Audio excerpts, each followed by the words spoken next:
महाशिवरात्रि को लेकर एक या दो नहीं बल्कि हिंदू पुराणों में कई कथाएं प्रचलित हैं। पुराणों में महाशिवरात्रि मनाने के पीछे एक कहानी है, जिसके अनुसार समुद्र मंथन के दौरान जब देवतागण एवं असुर पक्ष अमृत प्राप्ति के लिए मंथन कर रहे थे, तभी समुद्र में से कालकूट नामक भयंकर विष निकला। देवताओं की प्रार्थना पर भगवान शिव ने भयंकर विष को अपने शंख में भरा और भगवान विष्णु का स्मरण कर उसे पी गए। भगवान विष्णु अपने भक्तों के संकट हर लेते हैं। उन्होंने उस विष को शिव जी के कंठ में ही रोककर उसका प्रभाव समाप्त कर दिया। विष के कारण भगवान शिव का कंठ नीला पड़ गया और वे संसार में नीलकंठ के नाम से प्रसिद्ध हुए। शिव पुराण में एक अन्य कथा के अनुसार एक बार ब्रह्मा जी व विष्णु जी में विवाद छिड़ गया कि दोनों में श्रेष्ठ कौन है।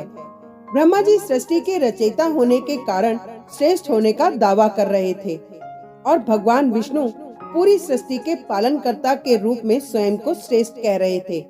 तभी वहाँ एक विराट लिंग प्रकट हुआ। दोनों देवताओं ने सहमति से ये निश्चय किया कि जो इस लिंग के छोर का पहले पता लगाएगा उसे ही श्रेष्ठ माना जाएगा। अतः दोनों विपरीत दिशा में शिवलिंग का छोर ढूंढने निकले। छोर न मिलने के कारण विष्णु जी लौट आए। ब्रह्मा जी भी सफल नहीं हुए, परंतु उन्होंने आकर विष्णु जी से कहा कि वे छोर तक पहुंच गए थे और उन्होंने केतकी के फूल को इस बात का साक्षी बताया।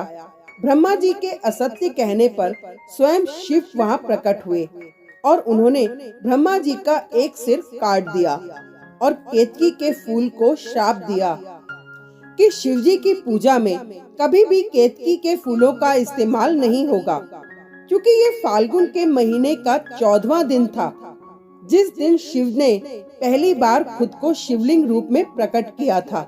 इस दिन को बहुत ही शुभ और विशेष माना जाता है और महाशिवरात्रि के रूप में मनाया जाता है। इस दिन शिव की पूजा करने से उस व्यक्ति को सुख और समृद्धि प्राप्त होती है। एक पौराणिक कथा के अनुसार एक आदमी जो शिव का परम भक्त था, वे एक बार लकड़ियां काटने के लिए जंगल में गया और खो गया।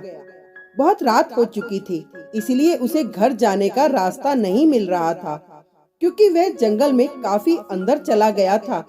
इसीलिए जानवरों के डर से वह एक पेड़ पर चढ़ गया, लेकिन उसे डर था कि अगर वो सो गया तो पेड़ से गिर जाएगा और जानवर उसे खा जाएंगे।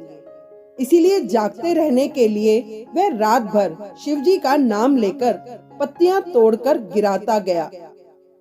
जब सुबह हुई तो उसने देखा कि उसने रात भर में 1000 पत्तियां तोड़कर शिवलिंग पर गिराई हैं और जिस पेड़ की पत्तियां वह तोड़ रहा था वह बेल का पेड़ था। अनजाने में वह रात भर शिवजी की पूजा करता रहा, जिससे खुश होकर शिवजी ने उसे आशीर्वाद दिया। ये कहानी महाशिवरात्रि को उन लोगों को सुनाई जाती है जो व्रत रखते हैं और रात को शिवजी पर चढ़ाया गया प्रसाद खाकर अपना व्रत तोड़ते हैं।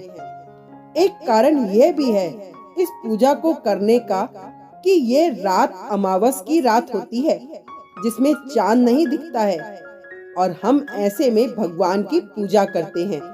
महाशिवरात्रि के तुरंत बाद पेड़ फूलों से भर जाते हैं, जैसे सर्दियों के बाद होता है। पूरी धरती फिर से उपजाऊ हो जाती है।